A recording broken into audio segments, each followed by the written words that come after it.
Muy buenas noches. Sean todos bienvenidos, Veo rostros nuevos. Ya vamos a tener algún momentito para charlar, saludarnos, conocernos mejor. Ahora es un tiempo especial frente a la palabra de Dios. Estamos estudiando Primera de Pedro, ¿es verdad? Entonces les invito a abrir allí, en Primera de Pedro, y solo para tener en cuenta su trasfondo histórico. Estamos ubicados en el primer siglo, en el tiempo, en el espacio en Asia Menor, y Pedro escribe a los hermanos allí que vivieron en ese momento y que estaban bajo una situación muy complicada de parte del Estado. ¿Recuerdan eso? ¿Recuerdan? Roma había proclamado al cristianismo como una religión ilegal y los cristianos eran enemigos del imperio, estaban en la lista negra. Entonces, ante esa situación, muy desorientados, hay que estar allí en sus zapatos, Pedro les escribe para animarlos, pero también para darles dirección. Ya hemos visto que había cosas que aún en este tiempo sumamente peligroso no debían descuidar. Ya hemos visto, por ejemplo, el amor. Uno de los mensajes fue: en tiempos de aflicción no descuides amar. Hemos visto también que no podemos descuidar la hospitalidad. Hemos visto que no podemos descuidar cuando estamos afrentados por hostilidad hacia nuestra fe, no debemos descuidar el testimonio, la santidad y un montón de asuntos que Pedro estaba más preocupado por la iglesia que descuide estos asuntos que por la vida de los creyentes. Porque en realidad tenemos una teología acerca de la muerte, ¿no? Que se resume en Filipenses, capítulo 1, versículo 21. Para mí el vivir es Cristo y morir es ganancia. Cuando pensamos bíblicamente en todos los asuntos, también debemos incluir en esa lista de asuntos la muerte. ¿Sí o no? A veces somos muy humanos para ver la muerte, pero la Biblia dice que morir para el creyente genuino, renacido, es ganancia. Entonces Pedro obviamente no estaba preocupado de que estos hermanos mueran, porque era una ganancia partir con Cristo. Estaba preocupado por otros asuntos.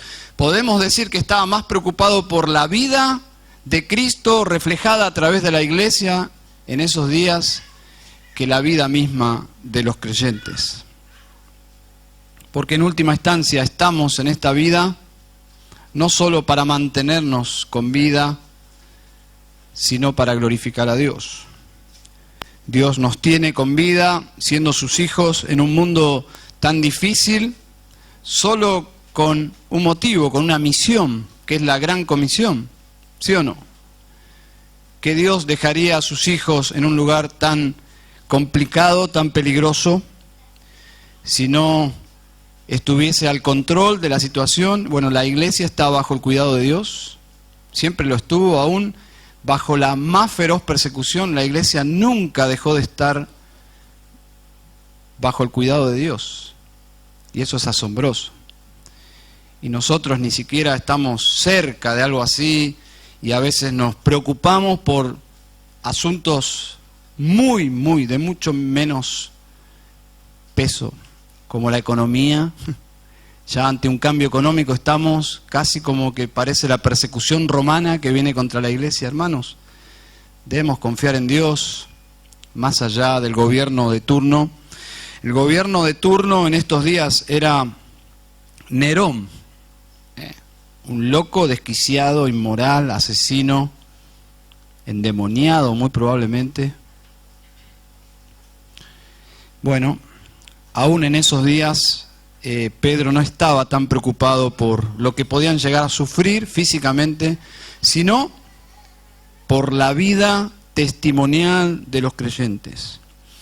Muy bien, en esta oportunidad vamos a ir a capítulo 4, versículos 10 y 11. Y Pedro estaba preocupado, indudablemente, para que los creyentes no descuiden servir a Dios con su don. No descuiden servir a Dios con su don. Muy bien. Muy bien, ¿estamos? Capítulo 4, versículo 10. Dice, cada uno según el don que ha recibido, ministrelo a los otros como buenos administradores de la multiforme gracia de Dios. Si alguno habla, hable conforme a las palabras de Dios. Si alguno ministra, ministre conforme al poder que Dios da, para que en todo sea Dios glorificado por Jesucristo, a quien pertenecen la gloria y el imperio por los siglos de los siglos. Amén. Amén. Amén. A Él pertenecen la gloria y el imperio por los siglos de los siglos. Amén. Hay un énfasis allí. No pertenece a Roma, ni al emperador, ni a Nerón, ni a su glorioso ejército. A Cristo. A Cristo es la gloria. ¿Se dan cuenta cómo Pedro los quiere enfocar o reenfocar? Porque somos frágiles. Perdemos nuestra mirada en Cristo muy fácilmente. Bueno, veamos aquí tres cosas en este pasaje. En primer lugar, cada creyente ha recibido un don espiritual. Versículo 10. Dice, cada uno según el don que ha recibido. Todos los creyentes. Cada uno, cada persona que ha puesto su fe en Cristo ha recibido una gracia enorme, una gracia que ni en la eternidad vamos a comprender de qué se trató la salvación. Vamos a disfrutarla, pero no a comprender la inmensidad de todo lo que Dios nos dio en Cristo. Allí en el versículo 10 habla de la multiforme gracia de Dios, una gracia multicolor, inmensa, maravillosa. Dice aquí que lo primero que debemos intentar definir es qué es un don. Deberíamos empezar allí. ¿Qué es un don? Bueno, una definición simple es una habilidad dada por el Espíritu de Dios para bendecir a la iglesia. El Espíritu de Dios viene a la vida de cada creyente en el momento de creer. No es una experiencia post-salvífica, es en el momento de creer. Eso lo dice Efesios capítulo 1, versículo 13 y 14. Habiendo oído la palabra de verdad y habiendo creído, dice, fuisteis sellados con el Espíritu Santo. La idea es que el mismo sello es el Espíritu Santo. Entonces no es una experiencia luego de creer, es cuando creemos. Y ni siquiera es una experiencia, es algo que Dios hace en nosotros. Somos pasivos en esa recepción del Espíritu de Dios. Todos los creyentes tienen el Espíritu de Dios. Son templos del Espíritu de Dios. Y junto con la morada del Espíritu de Dios viene un don, una habilidad de ese Espíritu que habita en nosotros. Una habilidad, ¿y para qué? Para bendecir a la iglesia. Dios nos ha dado un don para bendecir a la iglesia. La palabra don es la palabra que viene de la misma fuente, de la misma palabra gracia. Y es la palabra griega carisma, carisma, que significa un regalo, una dádiva. Y dice aquí el don que ha recibido. Lo hemos recibido. Y lo hemos recibido por gracia. Dios nos ha dado, nosotros lo hemos recibido por gracia, un don espiritual. Si somos más estrictos con las palabras, diríamos que no debemos confundir un don espiritual con un talento natural. Pero aún un talento natural es una gracia de Dios. Pero si somos técnicos al interpretar este pasaje, no está hablando de talentos naturales. Un talento natural es algo que yo haría igual sin ser creyente. Es decir, es algo que no necesariamente un creyente puede hacer. Por lo tanto, no es un don del Espíritu de Dios. ¿Se entiende? Por ejemplo, cantar, tocar un instrumento, escribir una poesía. Aunque yo pudiese bendecir a la iglesia con esas cosas, no es un don. Si soy bueno para las matemáticas, por ejemplo, o un deporte, es un regalo de Dios, indudablemente, pero no es un don espiritual. ¿Está bien? ¿Estamos ubicados? Entonces, ¿quiénes tienen dones? Solo las celebridades. Solo los predicadores famosos, los escritores de libros, los o las conferencistas famosas. Solo ellos, ¿no? Por supuesto que no, dice el versículo y responde esta pregunta cada uno, es decir, todos, todos los creyentes. Según este versículo, daría la impresión que es ¿cuántos dones por creyente? Según este versículo, 1. Bueno, según este versículo, quizás también si tomamos Romanos 12, capítulo 12, versículo 7, dice, si, hablando de dones, dice, si de servicio, en servir, el que enseña, en la enseñanza, el que exhorta, en la exhortación, el que reparte, con liberalidad, el que preside, con solicitud, el que hace misericordia, con alegría. Casi como que es el mismo enfoque, ¿no? El que tiene un don, sirva así. Podemos decir que cada creyente tiene como mínimo un don, para no ser muy dogmáticos, porque en la práctica hay personas que reflejan aún más de un don. Pero si somos estrictos, la Biblia casi como que podría inclinarse para el lado de un creyente un don. Podrían ser más, así que no vamos a ser dogmáticos con eso. Entonces, cada creyente ha recibido de Dios como mínimo un don espiritual. ¿Está bien? ¿Para qué? Para bendecir a la iglesia. Para bendecir a la iglesia. En segundo lugar, cada creyente ha recibido un don de parte de Dios para servir a Dios en la iglesia. Para servir a Dios en la iglesia. Versículo 10. Dice, ministrelo a los otros. Ministrelo a los otros. Como buenos administradores de la multiforme gracia de Dios. Pensaba en este principio que es tan claro, no solo aquí, sino en otras porciones que hablan del servicio y especialmente de dones. Los dones son para servir a los demás. Y saben, el peligro del movimiento carismático, recuerden que la palabra don es carisma, el movimiento carismático es un movimiento que ha hecho tanto énfasis en los dones que tristemente han perdido el enfoque. Observen que el énfasis de los dones no es la experiencia. ¿Qué es? El servicio.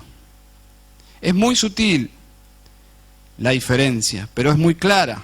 El énfasis del movimiento carismático es que los creyentes que se reúnen tengan experiencias con el Espíritu Santo y busquen dones, inclusive más de uno. Y experiencias, podemos decir, extrasensoriales, muy fuertes. Bueno, a eso le llaman el mover del Espíritu Santo, la recepción de dones de parte de Dios. Pero eso es muy peligroso porque la Escritura hace énfasis que los dones no tienen nada que ver con eso. Tiene que ver con el servicio a los demás. Pero lo que vemos aquí es muy claro, es el servicio a Dios, en la iglesia, al prójimo. La experiencia es muy centrada en uno mismo y hay un contraste enorme. El énfasis aquí es que el don es para concentrarme en el bien de los demás. Vamos a suponer a alguien llega a una iglesia donde hacen mucho énfasis en el don de lenguas. Esa persona no tiene mucho entendimiento de la Biblia y entiende claramente que si va a ser una persona espiritual, tiene que encontrar esa experiencia de hablar en lenguas. Y naturalmente va a concentrarse en una experiencia propia, para su propio bien. Pero no es el propósito de los dones. El propósito de los dones es que yo voy a servir a los demás. No es algo egocéntrico, es algo filantrópico, es para servir a los demás. La iglesia del Nuevo Testamento más dotada en dones era la iglesia más inmadura, la iglesia de los Corintios. Los corintios eran sumamente egoístas, sumamente desamorados y tenían todos los dones. Dice allí en capítulo 1 Pablo, una iglesia sumamente dotada, pero ¿cómo usaban los dones? Para autopromocionarse. Y era toda una competencia de tratar de hacerse notar por dones espectaculares.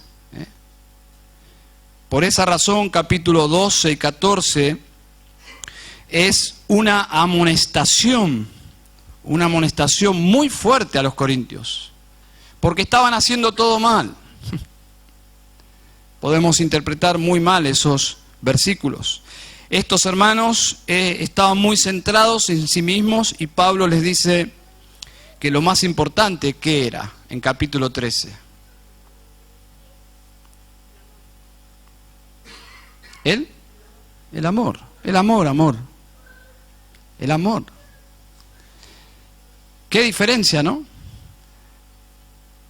Ellos estaban autopromocionándose, tratando de encontrar experiencias místicas, muy centrados en sí mismos, estaban peleados. Es la iglesia que tenía más contiendas, más problemas de murmuración, había celos. En un evento como el que tuvimos hoy, de tomar la cena del Señor, resulta que llegaron los hermanos para tomar la cena del Señor y algunos se habían adelantado, ya habían hecho su ágape, se habían comido toda la mejor comida y algunos que caminaban así un poco, estaban alcoholizados. Bueno, esa era la iglesia que estaba más dotada de dones. Lo cual no significa que los dones son malos. Lo que quiero decir es que tener dones no implica ser maduro. Todos los creyentes tienen dones, por lo menos uno. Y no necesariamente tener un don implica qué madurez. Si tengo un don de parte de Dios, y es así por lo que vemos aquí, es para servir, no es para llamar la atención sobre mi persona. Es simplemente para amar, para servir a mis hermanos. No es para competir con mis hermanos. Es lo que estaba sucediendo en la iglesia de Corinto. Ahora, ¿qué tan importante es saber cuál don tengo? Muchas personas están preocupadas por ese tema. ¿Qué don tengo? Parece ser que Pedro aquí asume que sus lectores saben qué dones tienen. Dice el versículo 10, cada uno según el don que ha recibido. No les da ningún mapa para encontrar su don, no hay ninguna guía. Pedro asume que todos saben cuál es su don. Pero si yo preguntara en esta noche a todos los presentes que han creído en Cristo, ¿cuál es tu don? Creo que tendríamos algunos inconvenientes. ¿Sí o no? Es normal. No se preocupen. Muchos creyentes tienen dudas con este asunto. Creo que cuando nos abocamos a servir al Señor sin pensar tanto, sin pensar así como con obsesión cuál es el don de uno, tarde o temprano queda en evidencia cuál es el don que uno ha recibido. Simplemente sirviendo surge la manifestación de ese don. Piensen en un niño que le comenta a su amigo, preocupado, esas conversaciones infantiles, que realmente no sabe cuál es su puesto en la cancha, en el campo de juego, de fútbol. Entonces su amigo le pregunta, ¿y dónde te has sentido más útil para el equipo? ¿Dónde te has sentido más cómodo en el campo?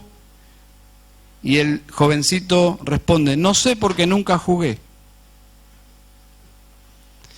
Bueno, hay un paralelo y creo que es lo que pasa con muchos creyentes. Los dones no se descubren con un test, con un formulario. Los dones se descubren en el campo de juego. No saben nada acerca de su don, quizás, probablemente es porque no están involucrados en servir a Dios en la iglesia. Entonces, la fórmula es, sirve a Dios y vas a descubrir tu don. Y cuando descubras tu don, Pedro dice, sirve a Dios con tu don. Es muy práctico, ¿no? Muy práctico.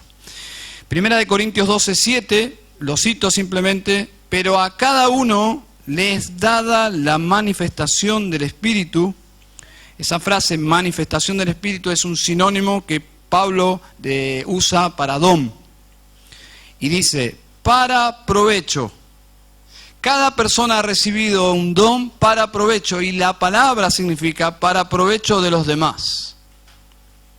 El don es para que otros, en el buen sentido, se aprovechen de mí. Esa es la idea.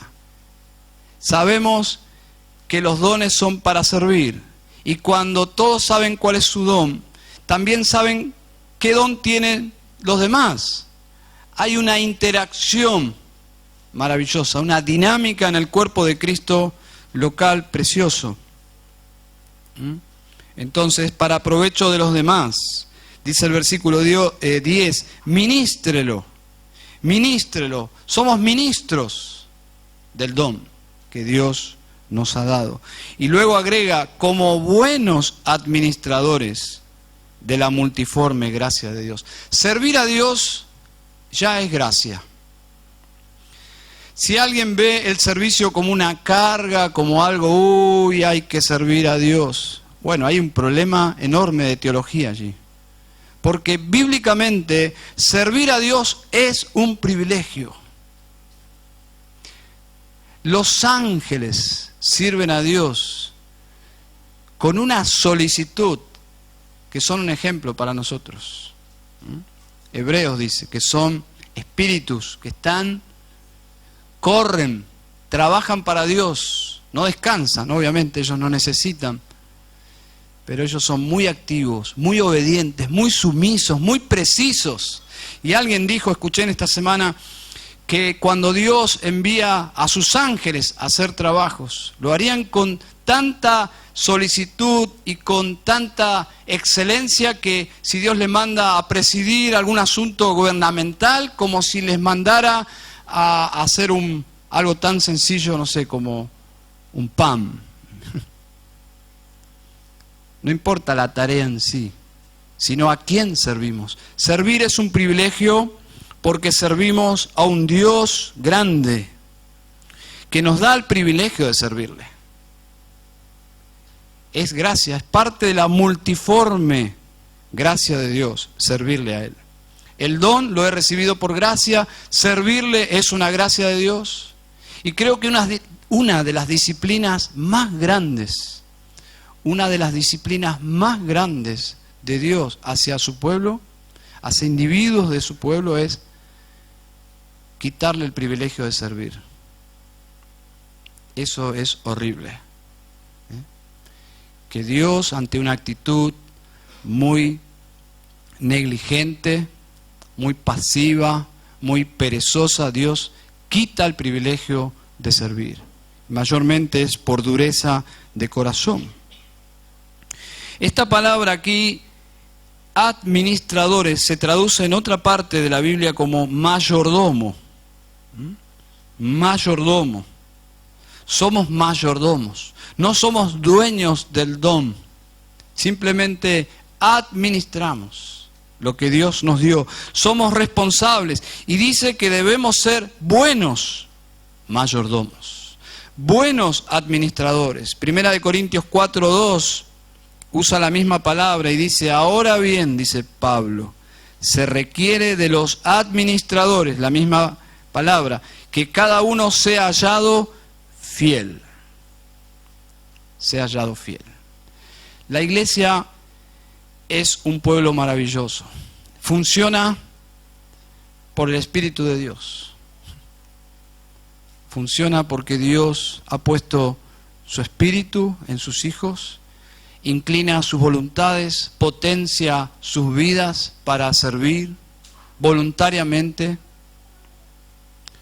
Y funciona todo por voluntades dedicadas a Dios, a servirle. Hoy estamos aquí disfrutando de la reunión. ¿Por qué?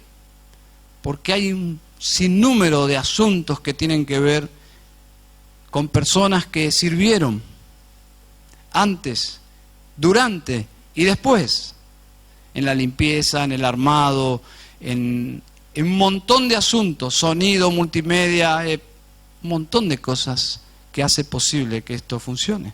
Pero la iglesia siempre ha sido así. Siempre ha sido miembros de un cuerpo que sirven a Dios fielmente.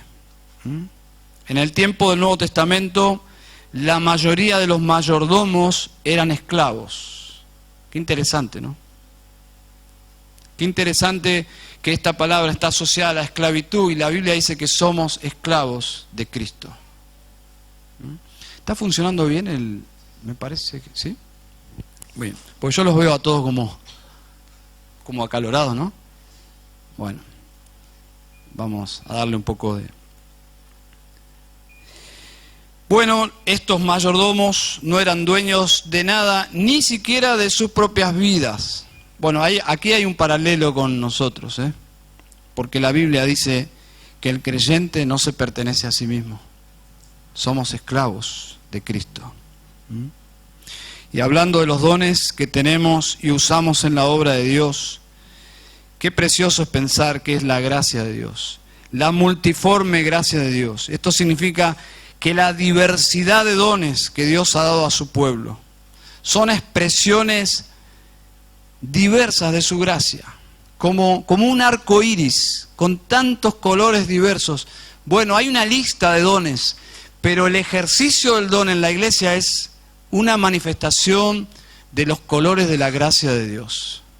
Cuando vemos a un creyente sirviendo a Dios con su don, es una manifestación colorida, brillante de la gracia de Dios.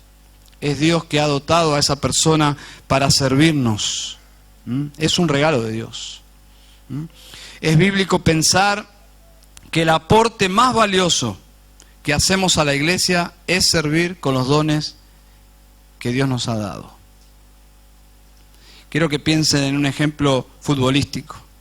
¿Se imaginan a Maradona cuando jugando en el arco como arquero? Qué desperdicio, ¿no? Tener a Maradona atajando. Quizás hubiese atajado algo, pero no hubiésemos tenido a Maradona jugando en un puesto específico allí con la camiseta 10. Bueno, en la iglesia la idea es descubrir cuál es mi don, porque voy a dar mi mejor aporte a la obra de Dios. Porque Dios me ha dotado para cumplir ese rol en su cuerpo. Ahora, saben, en la mayoría de los casos las personas descubren el don en el marco de la informalidad, en un servicio espontáneo, no necesariamente siendo parte de un programa, sino en el servicio informal. Podemos decir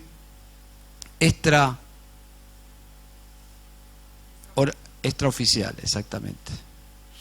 Entonces, un ejemplo, básicamente algunos ejemplos para ilustrar. Alguien tiene el don de fe. Bueno, Romanos 2, Romanos 12:9 habla del don de fe. Bueno, este hermano expresa su convicción en relación a cierto conflicto o una prueba. Este hermano tiene el don de fe y habla y expresa su convicción en cuanto a este asunto. Los demás escuchan. Bueno, esa fe y esa convicción que él expresa produce en los demás ánimo para confiar en Dios. Bueno, ese es un ejemplo de cómo funcionan los dones. Los dones, por ejemplo, el que tiene el don de fe, no es para que él mismo confíe más en Dios. No, confía en Dios, pero es un ejemplo motivador a los demás. Hay personas que tienen el don de fe. Hay un proyecto y hay personas que dicen, no, jamás, nunca, imposible. Bueno, quizás la persona de fe dice, ¿y por qué no? Y dice algunas cosas y los demás como que cambian su perspectiva del proyecto. El don de fe, probablemente. Otro ejemplo, si alguien tiene el don de servicio y uno los ve a estos hermanos, y yo creo que Dios ha dado este don a muchas personas.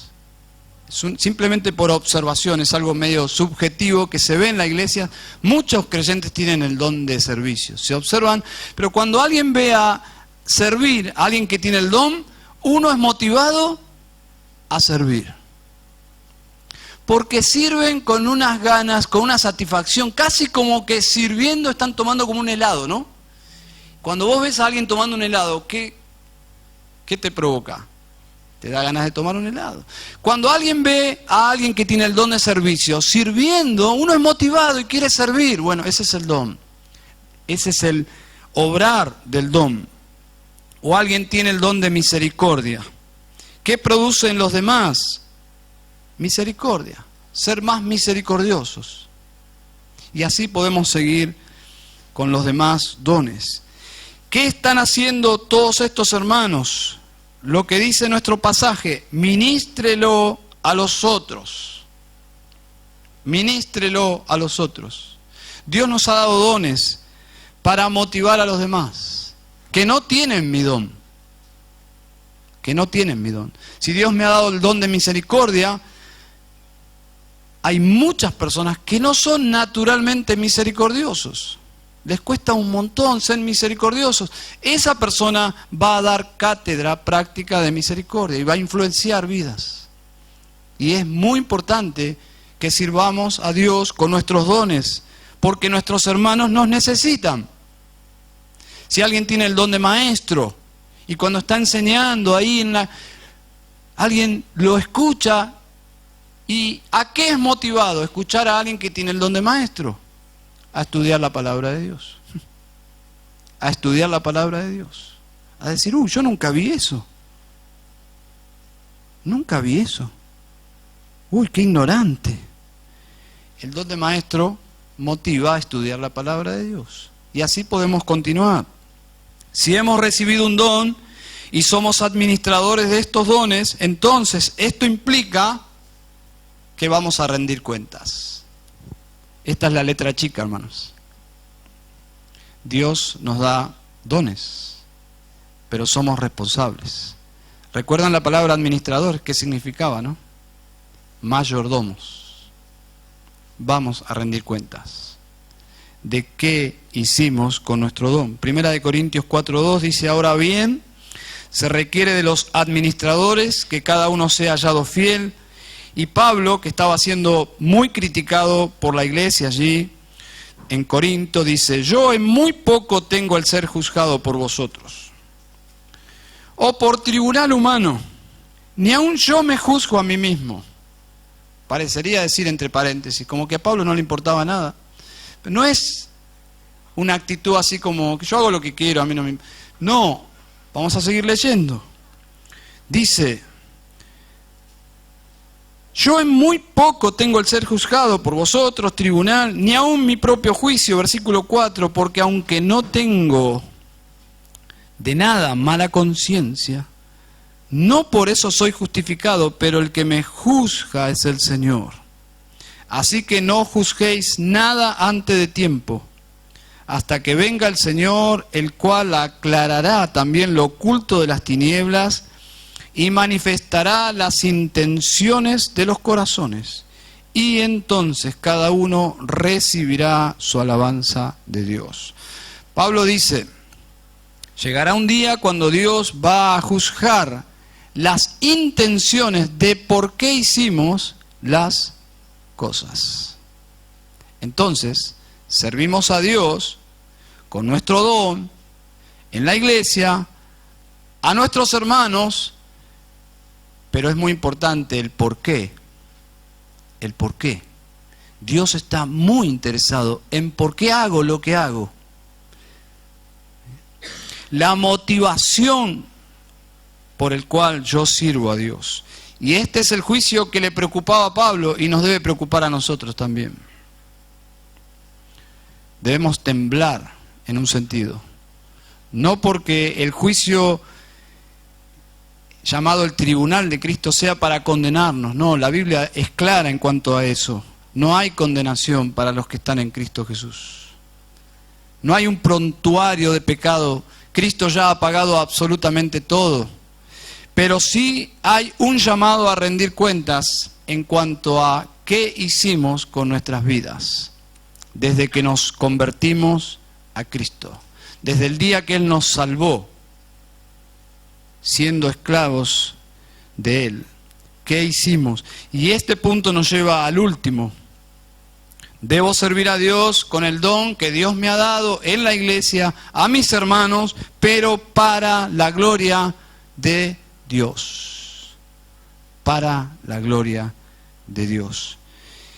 Hay una gran división de pensamientos en relación a la vigencia de los dones. Hay todo un asunto allí y no voy a entrar en este asunto en esta noche, sería para otra serie de predicaciones.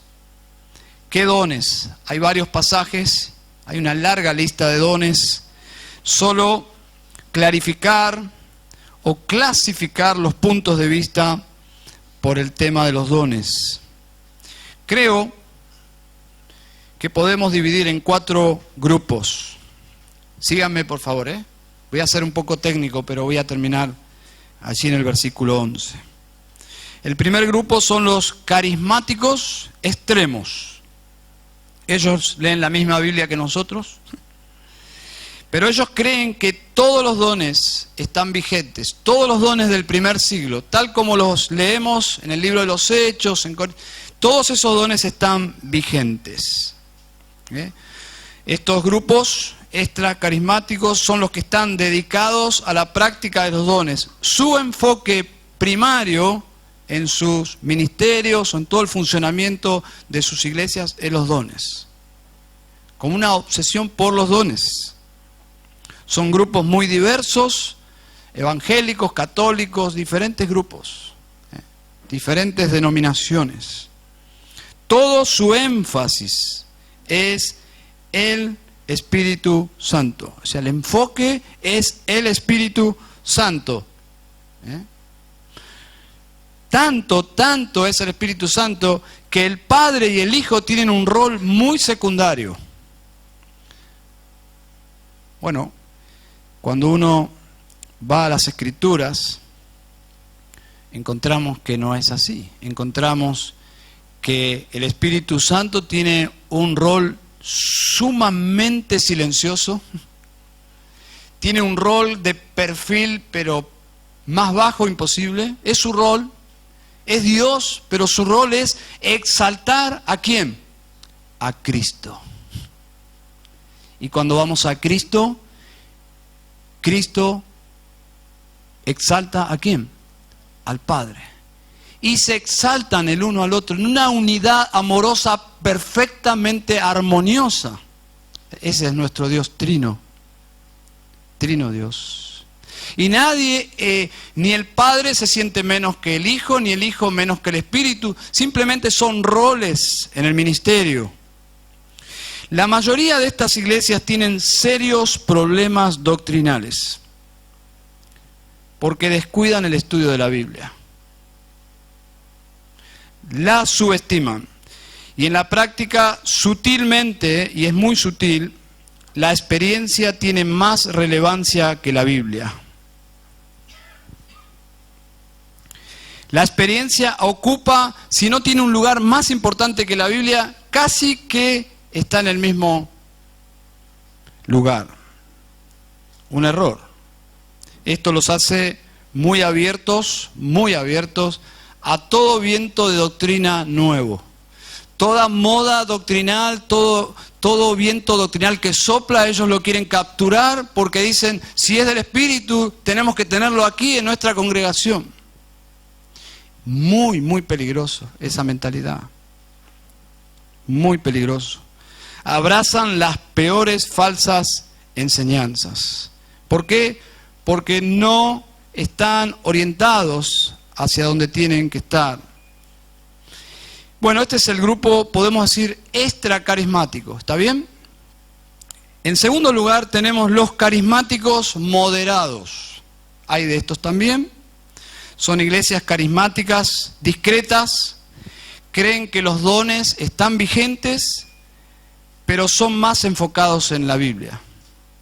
Hay estudio bíblico, la gente no es ignorante de las Escrituras, estudian doctrina.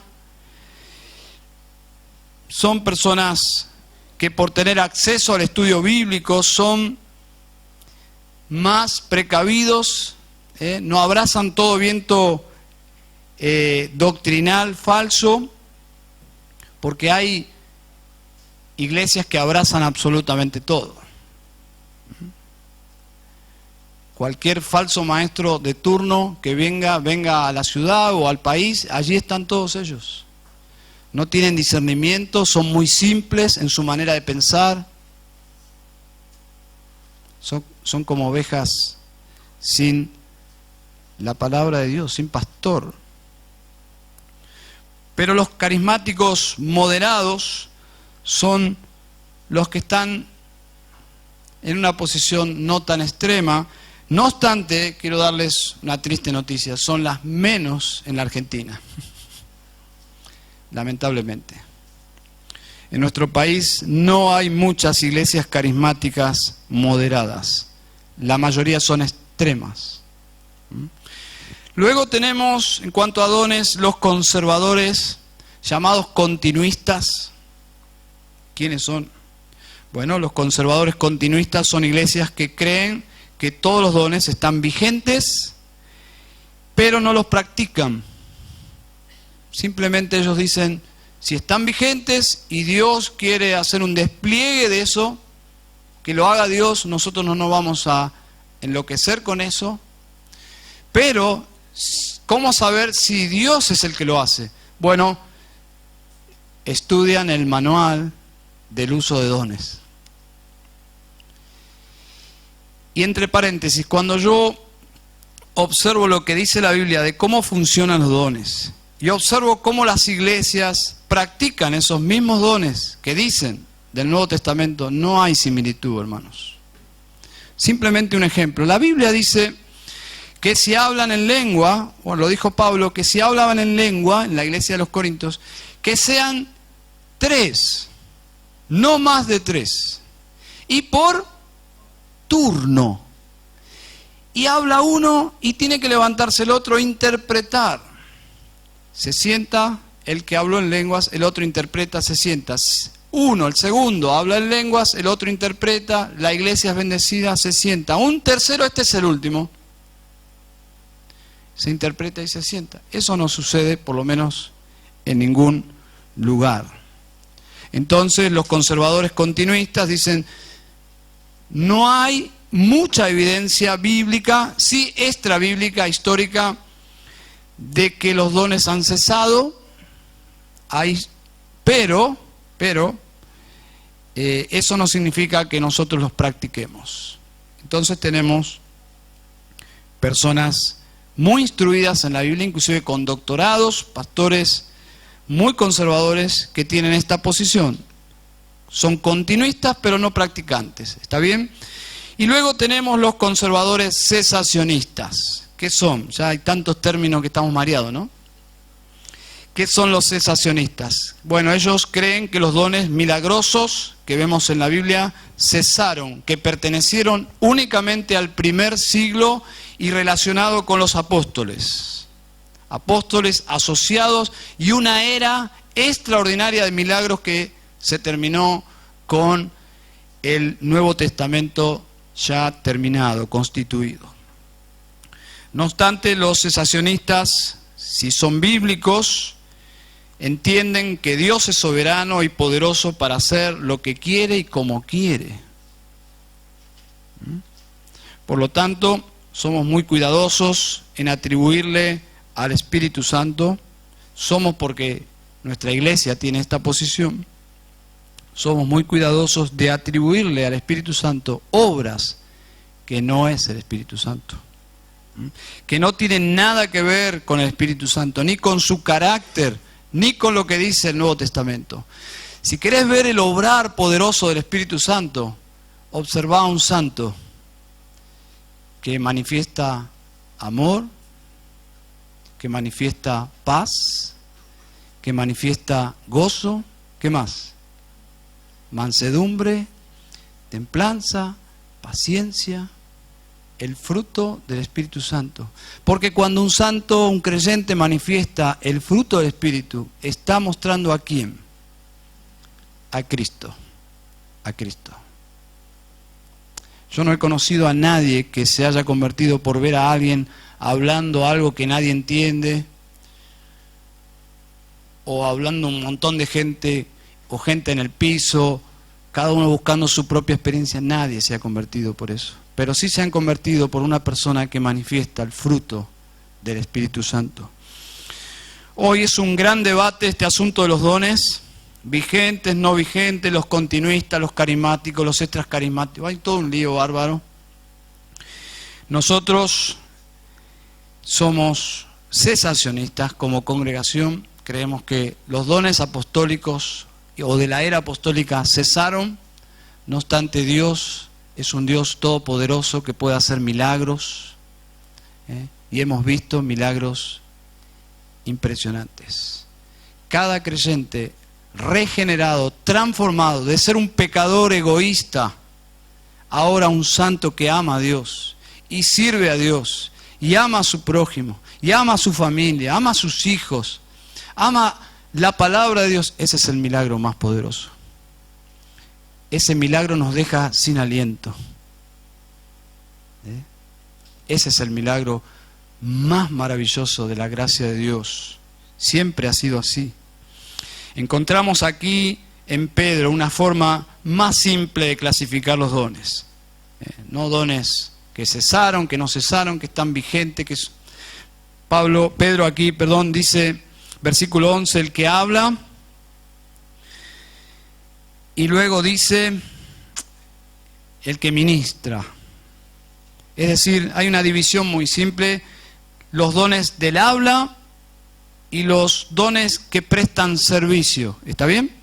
Dice, si alguno habla, hable conforme a la palabra de Dios. Si alguno ministra, ministre conforme al poder que Dios da, para que en todo sea Dios glorificado por Jesucristo, a quien pertenecen la gloria y el imperio por los siglos de los siglos. Amén.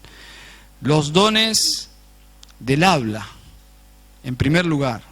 Los dones que se ministran hablando.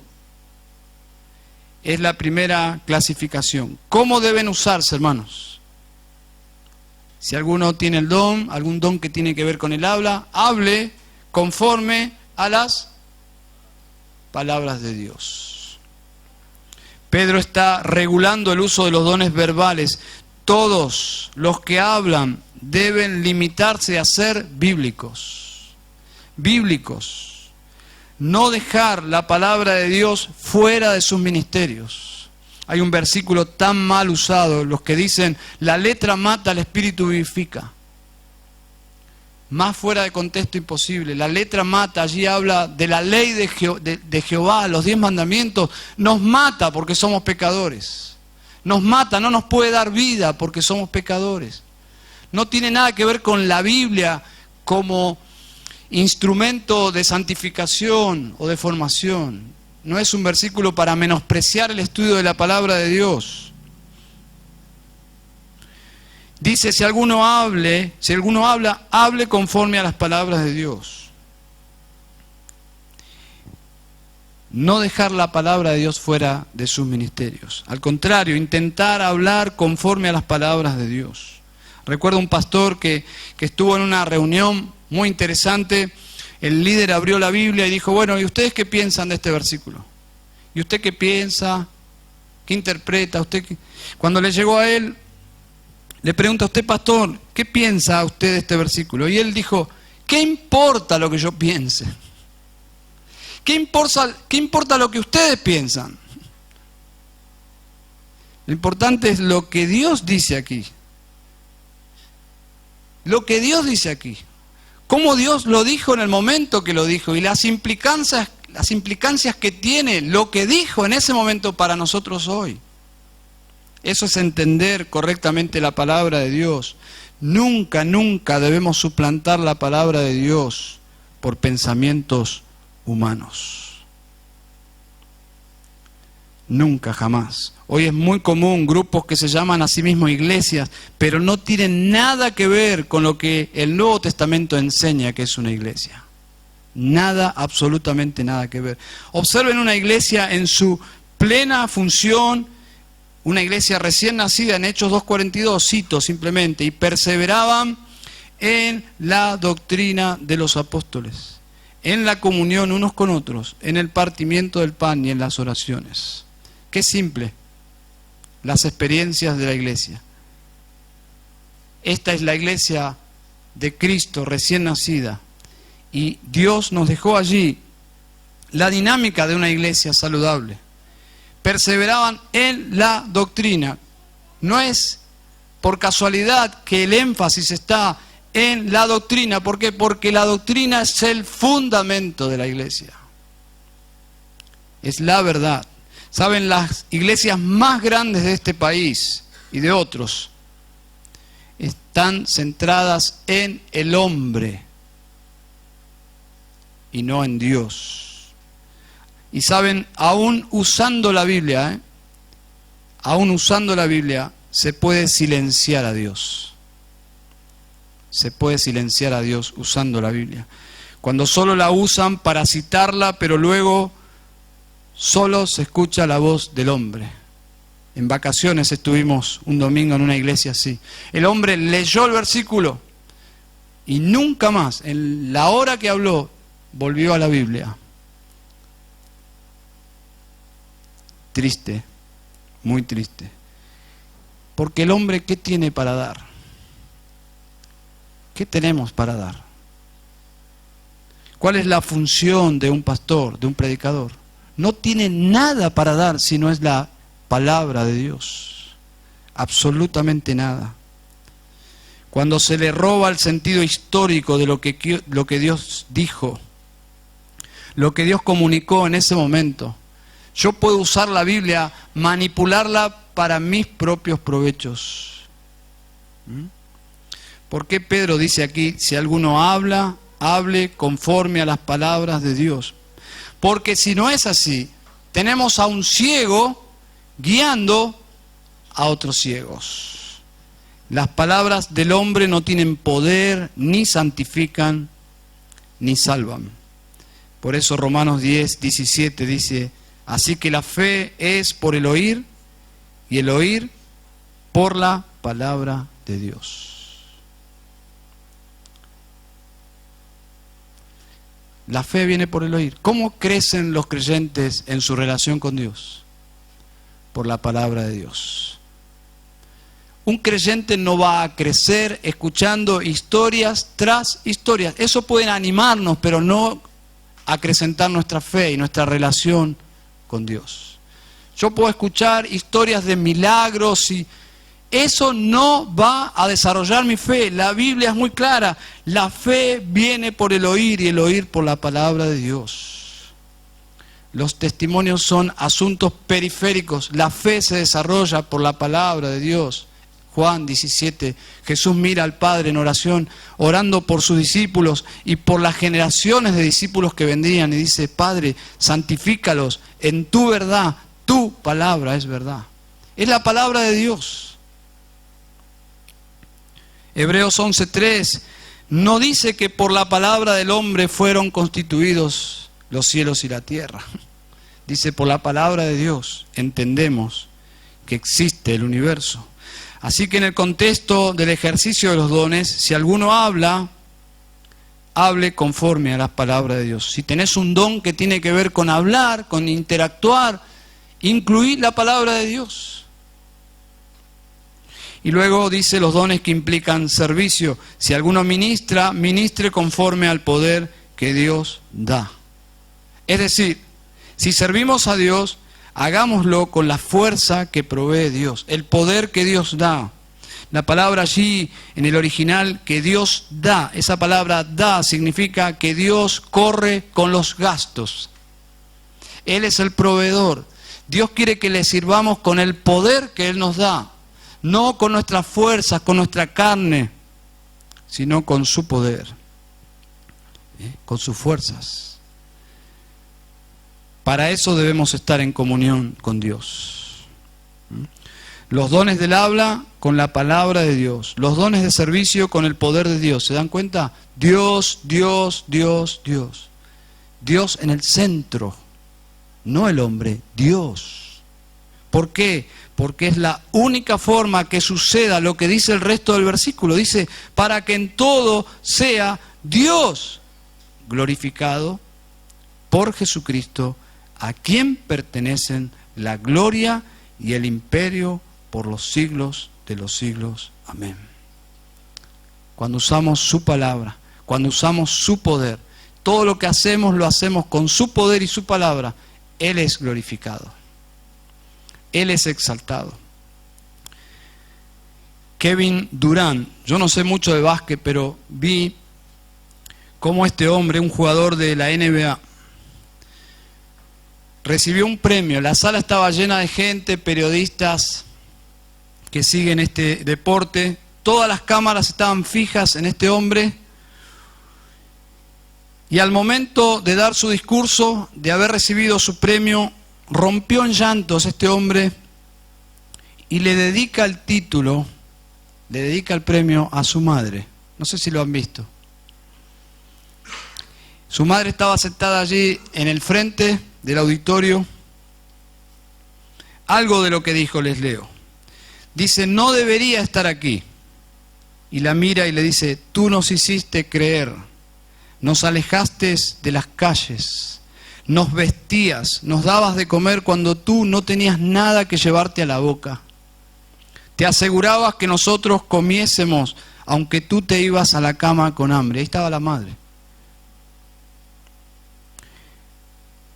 Entonces, dice la prensa que este hombre, con la voz así resquebrajada, dice lo siguiente: te has sacrificado por nosotros, tú eres la verdadera merecedora de este premio. Todas las miradas, observen, las cámaras estaban en él, todas las miradas estaban en él, y de repente todo el mundo mirando a su mamá.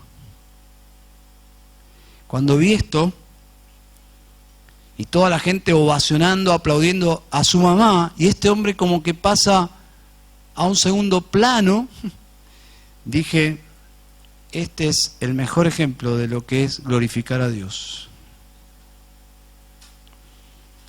Transferir la gloria que me viene, yo la transfiero a Dios. Si yo tengo algo que darles, no es por mi poder, es por el poder de Dios. Si tengo algo para decirles, no es por mi sabiduría, es la sabiduría de Dios. Y Dios sea glorificado, Dios sea exaltado. Servimos de tal manera, con la motivación correcta, de dejar en alto nuestro gran Dios, nuestro buen Dios, nuestro misericordioso Dios, a quien pertenecen la gloria y el imperio por los siglos de los siglos. Amén. Y si alguien tiene problemas con esto, porque grandes intelectuales han tenido un problema con esto, porque dicen, ¿por qué Dios exige gloria y atención? ¿Qué clase de Dios egocéntrico es? No. Dios no necesita absolutamente nada. Observen, lean bien, dice, a Él pertenecen la gloria y el imperio por los siglos. Todo es de Él. Nosotros disfrutamos de la vida y del servicio y de todo cuando Dios recibe la gloria. Cuando Dios nos permite servirle, Dios no es más Dios, ni Dios es más feliz. Dios es autoexistente, autocomplaciente, todo lo que necesita lo tiene. Simplemente Dios lo hace para que nosotros disfrutemos de Él. Dios no necesita, de Él es el imperio, la gloria, a Él le pertenecen. Cuando nosotros vivimos para la gloria de Dios, cuando nosotros nos contentamos en darle el crédito y la gloria de Dios, entonces tenemos vidas satisfactorias. No hay una vida más vacía, hermanos, que vivir para la gloria de uno mismo. Eso se llama en la Biblia vanagloria. A Dios sea la gloria. Dice Apocalipsis, al Cordero que fue inmolado, digno es de recibir el poder, las riquezas, la sabiduría, la fortaleza, el honor, la gloria y la alabanza. Y toda cosa creada que está en el cielo, sobre la tierra, debajo de la tierra y en el mar, y a todas las cosas que en ellos hay, oí decir, al que está sentado en el trono y al Cordero sea la alabanza, la honra, la gloria, el dominio por los siglos de los siglos.